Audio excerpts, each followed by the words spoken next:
Seigneur Dieu Tout-Puissant, je te remercie car tu me donnes cette occasion de partager la parole de Dieu avec les bien-aimés, les femmes brillantes de l'église Cité Bethel de Kinshasa. Je remercie Seigneur, je te remercie parce que tu es merveilleux. Et je te remercie pour les hommes de Dieu, Pasteur Moïse et toute l'équipe de serviteurs et de servantes qui sont en train d'organiser cette convention. Merci Seigneur. Commence avec moi et finis avec moi. Parle dans ma bouche, Seigneur. Moi, je ne suis qu'un instrument que tu peux utiliser. Merci Seigneur, au nom de Jésus. Amen. Les mamans, femmes brillantes, shalom, shalom. Que le Seigneur vous bénisse. Vraiment, j'ai été invitée par l'Église pour venir partager avec vous le thème qui s'appelle « Faire croître la vision ». J'étais en route, j'avais déjà quitté la maison, je suis arrivée à Washington DC et je ne pouvais pas continuer pour certaines situations qui sont arrivées. Mais cela ne peut pas empêcher que je puisse vraiment partager la parole avec vous parce que la technologie est là, elle est à notre service. Que le Seigneur vous bénisse. C'est quelque chose que je ne pouvais faire dans une heure, mais je dois le faire dans moins de 15 minutes. Vous comprenez que je vais simplement aller de l'avant et donner les versets que vous allez vous-même lire. Que le Seigneur nous bénisse alors. Les versets que je vais utiliser, ça sera le verset Psaume 139, verset 1 à 16. Néhémie, chapitre 5 et chapitre 6, nous allons parler un peu de Néhémie. Et on va encore lire le verset dans Néhémie qui est dans le chapitre 8, verset 10. Nous allons aussi parler du psaume 127, verset 1 à 4. Et nous allons finir par le psaume 41, verset 1 à 5. Que le Seigneur vous bénisse. Faire croître la vision était le thème que je devais partager. Mais je ne peux d'abord rentrer derrière pour montrer que la vision, c'est l'inspiration de Dieu, une révélation que Dieu nous donne. Il y en a qui le reçoivent, Seigneur, au fond du cœur. Il y en a qui le reçoivent par la révélation du Saint-Esprit. Il y en a qui copient, qui apprécient ce que les autres font. Et ils acceptent aussi de s'associer avec les autres. La vision que nous parlons maintenant, c'est le plan, la mission que Dieu nous donne. Dans Psaume 139, vous comprendrez que Dieu nous a créés et il nous tissait dans le profondeur de la terre, dans les lieux secrets. Personne ne nous connaissait. Et avant même que nous puissions naître dans les ventres de nos mères, le Seigneur nous connaissait et il avait déjà mis un plan merveilleux en nous. Et il connaît même le nombre de nos jours sur cette terre. Et pour moi, je sais que quand le Seigneur tissait tout en nous, quand on était encore esprit, le Seigneur aussi avait mis une vision en nous. Cette vision-là, parfois, nous grandissons sans la découvrir, mais en priant, en persévérant dans la parole de Dieu, nous pouvons découvrir cela. Il y en a qui sentent même la foi, la volonté de faire quelque chose. Je vais faire ça, mais je n'ai pas les moyens. Mais à ce moment-là, la foi va s'appliquer. Je dois faire ceci par la foi. J'avais pris vraiment l'exemple de Néhémie. Sa vision, c'est qu'il avait reçu le message. Il était esclave dans un pays étranger. Alors, on lui avait ramené le message que la ville de Jérusalem était vraiment anéantie, était déshonorée par les ennemis. Et il était allé voir son roi, son maître, parce qu'il était les chansons du roi. Il est allé demander les lettres d'autorisation pour aller rebâtir le mur de Jérusalem. Vous voyez qu'il était d'abord courageux, il avait l'amour de son pays, et quand il allait demander l'autorisation, les lettres pour sortir, c'est-à-dire il avait le courage, il avait la foi et il avait confiance en son Dieu. Il connaissait le Dieu d'Israël, il connaissait le Dieu créateur de la terre, l'éternel Dieu des armées. Et il avait reçu ce qu'il voulait. Et en allant même pour construire le mur, ce n'était pas facile. Il avait rencontré des ennemis de tout genre. On parle parmi ces ennemis-là, on parle d'un homme qu'on appelait Sambala, les autres Tobija. qui le combattait, qui ne voulait pas que sa vision puisse se réaliser, qui ne voulait pas que le mur de Jérusalem puisse être construit. À un certain moment, les travailleurs qui travaillaient avec Néhémie, ils construisaient avec les épées, les armes dans la main, juste pour combattre contre les ennemis. La vision peut aussi venir en copiant un homme de Dieu ou bien un service que quelqu'un d'autre est en train de faire. Nous sommes ici à Bethel, dans la cité Bethel. Si aujourd'hui cette église existe, c'est parce qu'il y a eu la vision de l'apôtre Emmanuel Mbia. Et maintenant, nous tous, nous sommes en train de travailler. Nous sommes comme des prophètes, les gens qui sont suspendus sur la vision de l'apôtre. Et aujourd'hui, nous avons les femmes brillantes. Ils sont en train de se développer, ils sont en train de servir. Il y en a qui développent leur vision, il y en a qui assistent les orphelins, il y en a qui voyagent, qui évangélisent, qui soutiennent l'église peut-être avec l'argent, peut-être avec le travail. Il y a beaucoup de visions qui sont créées maintenant dans la vie des femmes brillantes. Nous dépendons tous de la vision de l'apôtre Emmanuel Mbia. Aujourd'hui, nous avons Pasteur Moïse qui nous conduit. Il y en a beaucoup qui copient aussi ce qu'il est en train de faire dans son ministère. Nous parlons maintenant, il y a une histoire que je voulais raconter. Ça, c'est la foi qu'on met en action.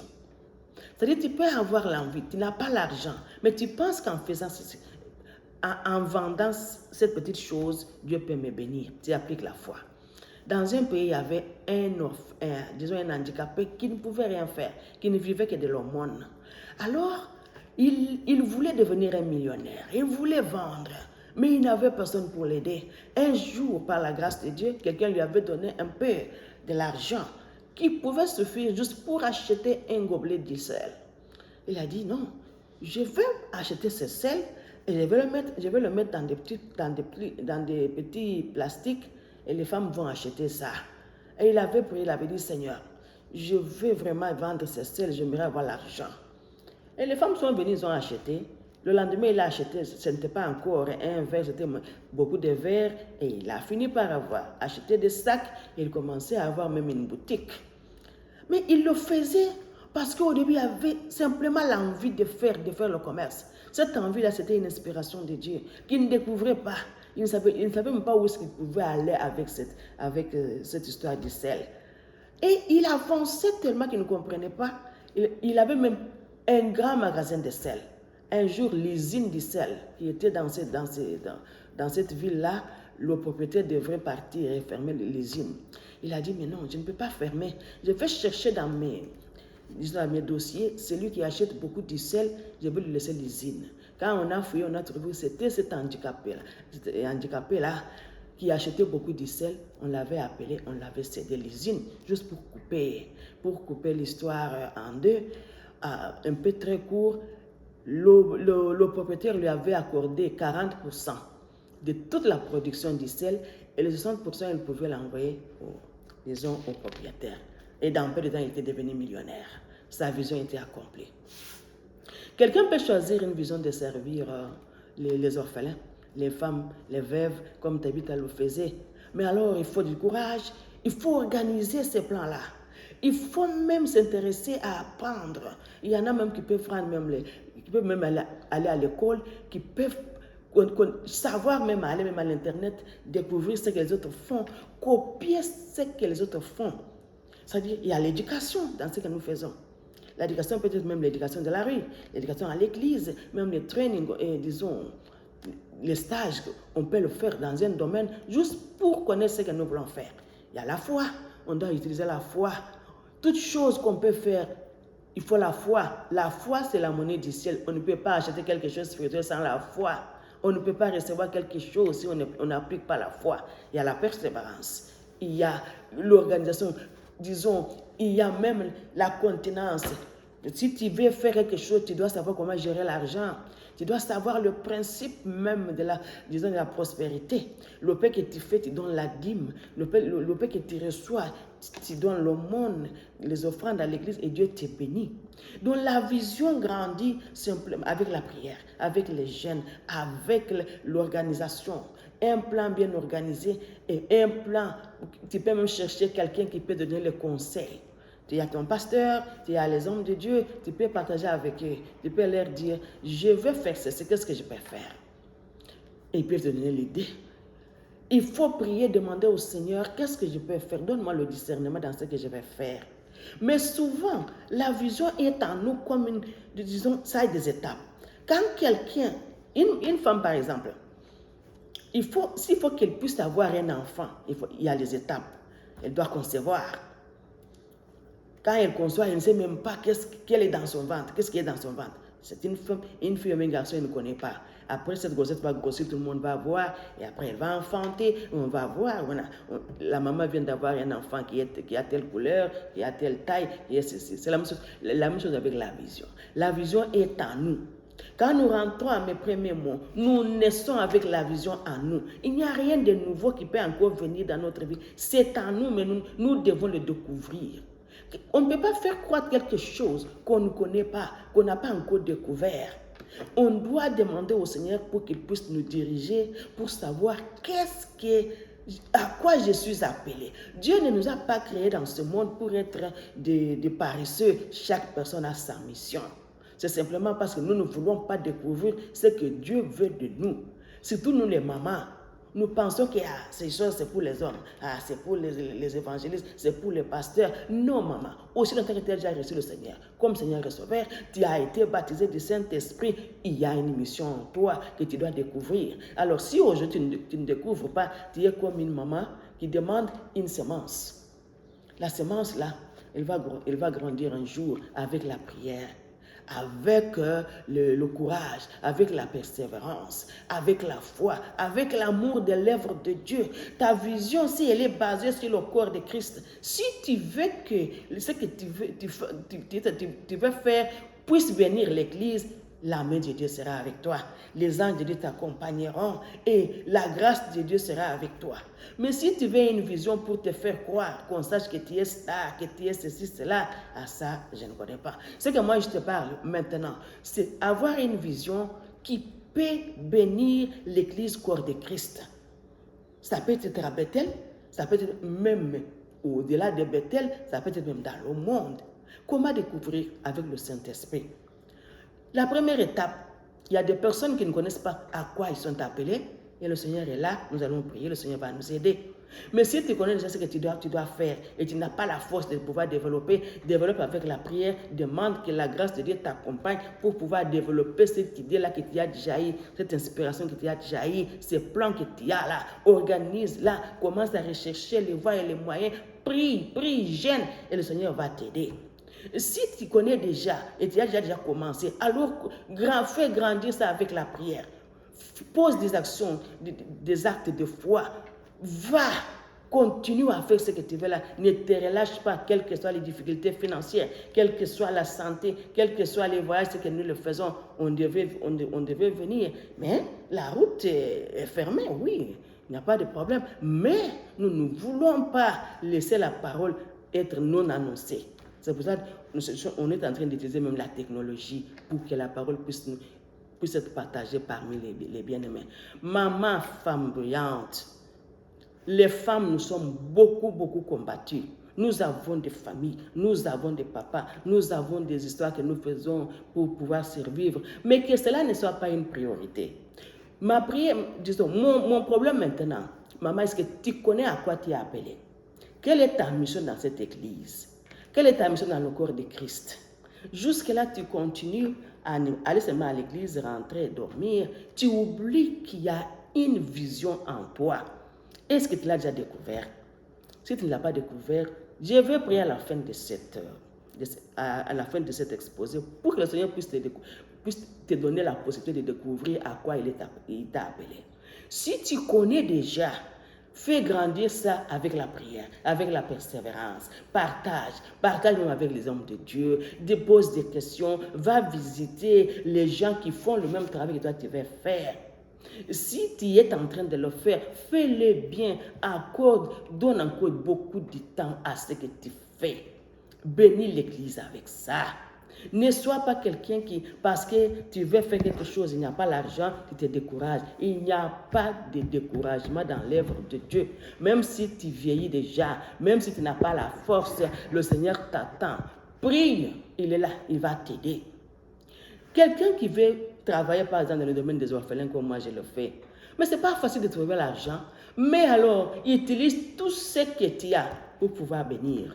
Si aujourd'hui je n'ai pas l'argent pour bénir une veuve, alors je prends mon habit, je donne. Si je n'ai pas l'argent, mais je vais un peu préparer beaucoup de foufou, je vais donner. C'est-à-dire, ne pense pas que si tu choisis de servir Dieu, tout sera facile, tout sera merveilleux. Non, l'ennemi est là aussi. Il ne veut pas que tu puisses te servir, mais toi aussi tu dois résister. Nous devons combattre, chasser les mauvais esprits, chasser chaque jour, prier, gêner et remettre nos plans, nos visions dans les mains du Seigneur. Parce que c'est à cela que nous sommes appelés. La foi, c'est la première des choses qu'on doit avoir dans le problème de la vision. La vision vient de Dieu. Il n'y a que Dieu qui peut nous donner la force. Il n'y a que Dieu qui peut nous pousser à organiser ce que nous faisons. La vision des femmes brillantes. On doit travailler pour que cette œuvre ne puisse pas tomber. J'ai appris qu'il y en a qui se découragent. Mais non, maman, lèvons-nous, encourageons ceux qui commencent déjà à se fatiguer. Servons Dieu. Nous, on doit briller tel que le nom est là. La femme brillante doit briller. La femme brillante ne peut que tenir Christ, tenir la croix et avancer. Je vous souhaite toutes les bonnes choses dans cette convention. Que le Seigneur bénisse les servantes. Que le Seigneur bénisse les mamans qui vont intervenir. Que le Seigneur bénisse l'Église. Que le Seigneur bénisse le pasteur Moïse et tout le monde qui est vraiment engagé dans cette mission des femmes brillantes. Que le Seigneur vous bénisse abondamment. Si tu reçois mon vidéo, partage aussi avec une autre maman. Que le Seigneur vous bénisse. Nous allons un peu prier. J'aimerais que toute personne qui a déjà une vision en elle, ou une personne dont la vision n'est pas encore connue, que le Seigneur puisse l'aider afin qu'elle puisse découvrir sa vision. Si tu connais déjà ta vision, nous allons prier pour que le Seigneur puisse t'aider maintenant afin que cette vision puisse grandir. Ça va grandir avec la prière, avec la persévérance, avec la joie, le partage. Tu dois apprendre, maman, à rechercher les voies et les moyens pour faire grandir ta vision. Copie la vision de ceux qui ont déjà réussi et partage avec l'homme de Dieu. Il va t'aider. Nous allons prier. C'est difficile à faire de grandes choses, de parler des choses qu'on pouvait dire dans une heure pour une dizaine de minutes. Mais je vais prier. Éternel Dieu des armées, notre Sauveur, notre Dieu, c'est toi qui es Jéhovah Sabaoth. Tu utilises tout ce que nous avons autour de nous. Tu es l'éternel Dieu des armées. Aujourd'hui, j'intercède, Seigneur, pour toute maman, femme brillante qui entendra cette parole, même une autre femme qui pourra aussi, Seigneur, entendre cette prière, là où elle est. Ma prière, Dieu Tout-Puissant, que tu puisses donner la possibilité à chaque femme de découvrir quelle est la vision que toi, tu lui as donnée. Quelle est la vision à laquelle elle est appelée à faire. Que toute femme comprenne qu'elle a une mission à accomplir. Que nous puissions arrêter, Seigneur, d'être des paresseuses. Que nous puissions arrêter d'être des personnes qui sont timides. Que nous puissions être en mesure de mettre en pratique la foi que nous avons. La parole que nous écoutons chaque jour. Que cela ne soit l'épée, Seigneur, que nous allons utiliser pour pouvoir embraser, pour pouvoir détruire toutes les armes que l'ennemi pourra utiliser, le découragement, Seigneur, toutes ces choses qui vont venir pour que nous ne puissions pas travailler, nous détruisons ça au nom de Jésus. J'intercède pour toute maman qui a déjà la vision, afin que tu puisses bénir cette vision-là, que tu puisses la donner la force de pouvoir avancer avec la prière, avancer par la foi, avoir la persévérance, et que tous les fruits du Saint-Esprit puissent être dans sa vie pour qu'elle puisse, Seigneur, braver les difficultés, braver, Seigneur, tout ce qui peut être comme peut-être les barrières au devant d'elle, ou les handicaps, les difficultés au nom de Jésus-Christ. Et que toutes les mamans qui sont déjà dans la mission, qui ont la vision, je prie que tu puisses les bénir en abondance, qu'elles puissent prospérer à tous égards, que leur santé puisse prospérer, que leur famille puisse prospérer, qu'elles puissent encore servir Dieu dans le corps de Christ avec, Seigneur, gaieté, avec joie, avec réussite et victoire dans tout ce qu'ils vont faire. À tous les hommes de Dieu et les femmes de Dieu de Bethel, je les bénis là où ils sont. Ma prière que la grâce de Dieu puisse les accompagner partout où ils iront, que la main de l'Éternel puisse les soutenir à tous égards au nom de Jésus. Même quand il y aura des vents, même quand il y aura des critiques, même quand il y aura n'importe quoi, Seigneur, qu'ils puissent toujours se maintenir, Seigneur, debout et qu'ils ne puissent pas être puissants, c'est fatigué. J'ai prié d'être puissant pour toutes les jeunes filles de Bethel, afin que le Seigneur puisse les bénir, afin que le Seigneur puisse les accorder la grâce, que toutes ces filles de Tout-Puissant qui se donnent à toi puissent être vraiment transformées par la parole de Dieu, et que la grâce de Dieu qui accompagne les jeunes filles dans le mariage, dans les activités, dans le choix à l'école, dans tout ce qu'ils font, qu'ils puissent réussir au nom de Jésus. Et je remets toute l'église de Bethel entre tes mains, Seigneur, que ta main couvre cette église dans tous les domaines de leur vie, et surtout que le travail de générosité d'Esaïe, j'aime que ce service puisse être béni, afin que toi tu puisses leur donner les inspirations pour faire grandir ce travail, parce que les gens souffrent. La Bible déclare, Seigneur, dans Jacques 1, verset 27, que la religion pure et sans tache devant notre Seigneur consiste à s'occuper des veuves et des orphelins et à se préserver des souillures du monde. J'aimerais que toutes les veuves de Bethel soient bénies et que l'Église puisse être en mesure de pouvoir, Seigneur, prendre soin d'eux. Que les orphelins aussi puissent être soutenus au nom de Jésus. Que l'Église soit bénie de la manière à pouvoir, Seigneur, réaliser cette organisation des veuves et des orphelins à l'Église. Que l'Église soit bénie au centuple. Et je prie ainsi au nom de Jésus. Amen.